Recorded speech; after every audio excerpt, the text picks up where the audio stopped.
Uşaqlar, hər vaxtınız xeyir olsun. Sonra və əvvəl sözlərinin iki məqamda işləmə funksiyasına baxacağıq.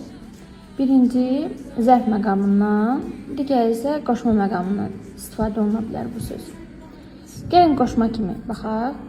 Deməli, uşaqlar, bilirik ki, qoşma ismin adlıq, yiyəlik, yönlük və çıxışlıq hallarına qoşulur. Təsirlik və yerlik hal qoşmanı qəbul eləmir, yəni qoşma ilə işlənmir. Əvvəl və sonra qoşmaları da əsasən çıxışlıq hala qoşulur və hal şəkilçisindən sonra əgər gəlibsə, nə olur? Qoşma kimi istifadə oluna bilər. Məsələn, dərsdən sonra, dərsdən əvvəl görürsünüz, hər ikisi nədir? Çıxışlıq haldır və çıxışlıq haldan sonra gəldiklərinə görə nədir burada? Birlikdə götürəcəyik bunu. Yəni birlikdə sual verəcəyik və zaman məzmunu bildirən qoşma istifadə eləmiş olacaq cümlədə. Digəri isə zərf məqamından. Zərf məqamından necə baxırıq buna?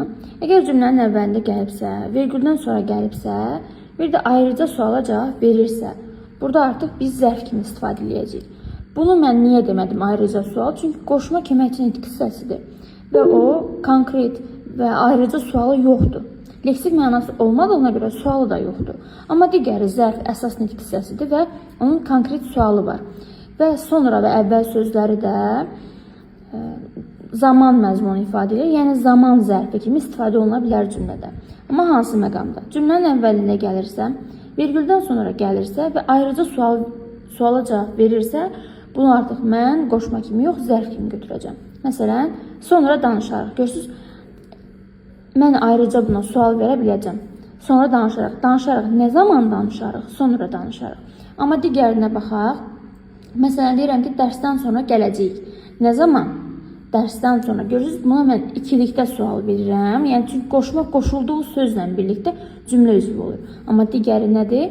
Yalnız ona təklikdə sual verirəm. Digərində cümlənin əvvəlində gələndə və vergüldən sonra işlənəndə zərf kimi baxa biləcəyik. Niyə deyirəm vergüldən sonra işlənməsi? Yəni, hər hansı bir hal yoxdur da burada. Hal şəkilçisindən sonra deyil. Yəni, bu məqamlarda zərf kimi istifadə olunacaq.